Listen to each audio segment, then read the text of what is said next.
a voice like this, because good poetry is meant to be spoken. Hello, and welcome to A Voice Like This. I'm Phil Rowe, and today's episode is a very personal one. It's about the small, quiet ways we live our lives, and the traces we leave behind in the people who love us. This week's episode comes from a family request. My niece Joanne asked if I would read this particular poem in loving memory of my sister Tracy. The poem is called The Dash, and it's all about that little line you see between two dates on a headstone or in a book of remembrance. Not the day we arrive or the day we leave, but everything that happens in between. Alongside it, I'll be reading a poem by Mary Oliver called The Summer Day, a gentle, curious piece about pausing, noticing, and being grateful for the simple wonder of being alive. If you've ever been to a funeral or walked through a quiet cemetery, you'll have seen the same pattern over and over again.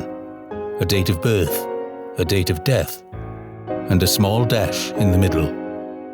It's such a tiny mark, easy to overlook, but that little line carries an entire life inside it. Every laugh, every argument, every phone call, every time someone made a cup of tea for someone they loved. The dash asks us to think about that little line, to ask ourselves how we're filling it day by day, and how we'll be remembered by the people who knew us best. For Joanne, this poem is a way of honoring her mum, Tracy. It's a way of saying, we remember you. We're grateful for your dash. We carry you with us every day. So, take a breath and maybe bring someone you've loved to mind as you listen. This is The Dash by Linda Ellis. I read of a man who stood to speak at the funeral of a friend. He referred to the dates on the tombstone from the beginning to the end. He noted that first came the date of birth and spoke the following date with tears. But he said what mattered most of all was the dash between those years. For that dash represents all the time that they spent alive on earth. And now only those who loved them know what that little line is worth. For it matters not how much we own, the cars, the house, the cash. What matters is how we live and love, and how we spend our dash. So think about this long and hard. Are there things you'd like to change? For you never know how much time is left that can still be rearranged. If we could just slow down enough to consider what's true and real, and always try to understand the way other people feel. And be less quick to anger, and show appreciation more, and love the people in our lives like we've never loved before.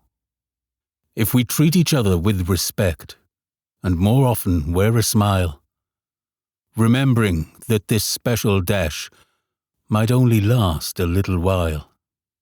So when your eulogy is being read, with your life's actions to rehash, would you be proud of the things they say about how you spent your dash?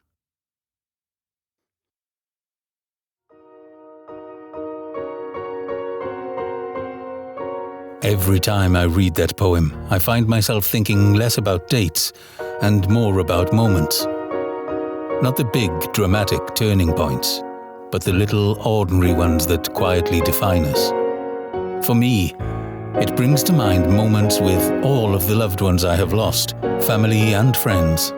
It might be Tracy's naughty sense of humor, a friend's compassion, a parent's loving advice.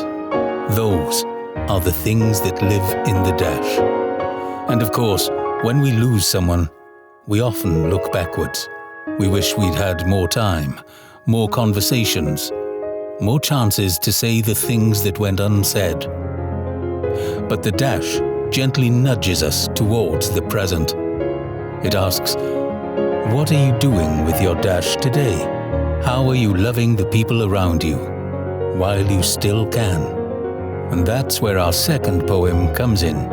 Mary Oliver had a gift for noticing the world. In her poems, nothing is too small to be worthy of attention.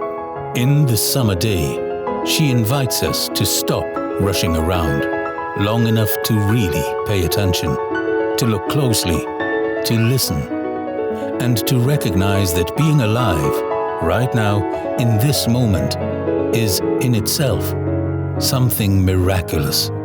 And underneath the gentle questions and observations, there's a challenge.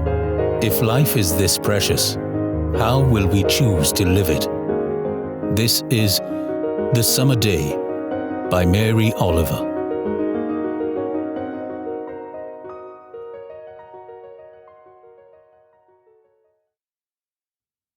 Who made the swan and the black bear?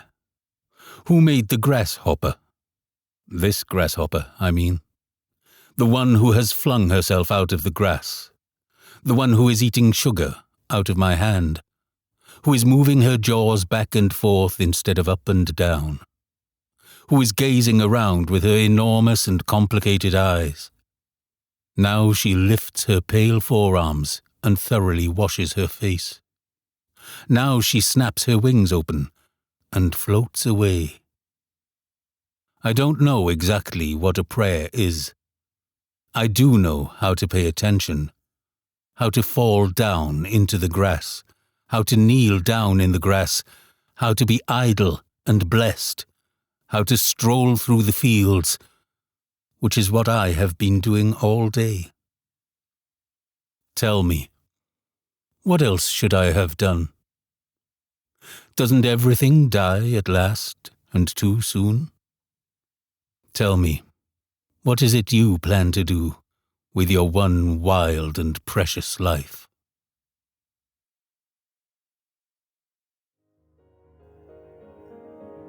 There's something disarming about the way that poem moves from watching a small creature in the grass to asking us a huge, honest question about how we live our lives.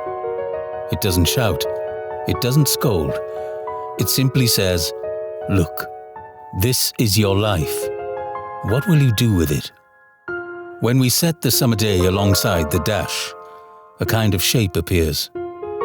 One poem asks us how we'll be remembered when we're gone, and the other asks us how we're choosing to live while we're here. And between them, I find myself arriving at one word: gratitude.